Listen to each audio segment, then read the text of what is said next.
Ayah dan ibu bertengkar lagi. Entah sudah berapa kali mereka melakukannya selama setahun ini. Aku jadi sering diabaikan, bahkan dimarahi hanya karena hal-hal sederhana. Pernah suatu hari, aku tak sengaja menjatuhkan barang kesayangan ibuku dan aku langsung ditampar. Lalu dikurung di kamar gelap seharian. Sejak saat itu, aku lebih sering mengurung diri di kamar. Di sekolah pun, aku sering diejek aneh oleh teman-temanku karena luka-luka akibat kekerasan yang dilakukan orang tuaku padaku. Guru juga sering marah padaku karena tidak fokus dan sering tertidur di kelas.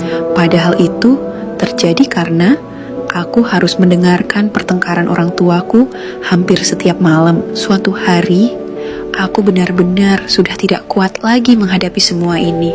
Setelah pulang sekolah, aku mengambil pisau kecil yang kubawa dari rumah, lalu pergi ke tempat sepi yang agak jauh dari rumahku. Aku berniat mengakhiri semuanya.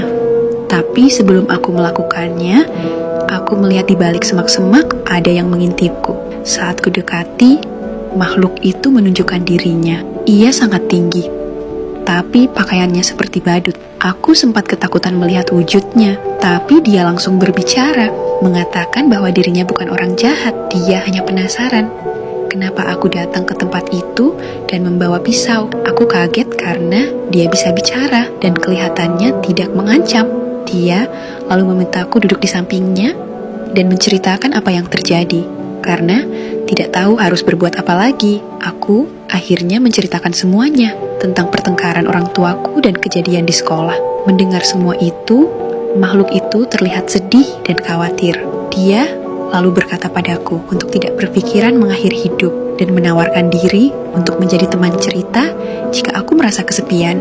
Aku heran kenapa makhluk itu begitu baik, tapi setidaknya sekarang aku punya satu teman. Lalu ia memberiku setangkai bunga mawar dan balon. Ia berkata, "Maaf, aku tidak bawa permen, tapi aku bisa berikan ini. Datanglah besok ke sini, dan aku akan memberimu permen yang manis." Sejak saat itu, aku sering datang ke tempat itu saat sedang sedih ataupun senang. Makhluk itu, yang kemudian kusebut Mr. Splendy, selalu mendengarkan ceritaku dan memberikanku barang-barang menarik. Bahkan, dia kadang datang ke rumahku di malam hari dan membacakan buku cerita pengantar tidur saat orang tuaku sedang bertengkar.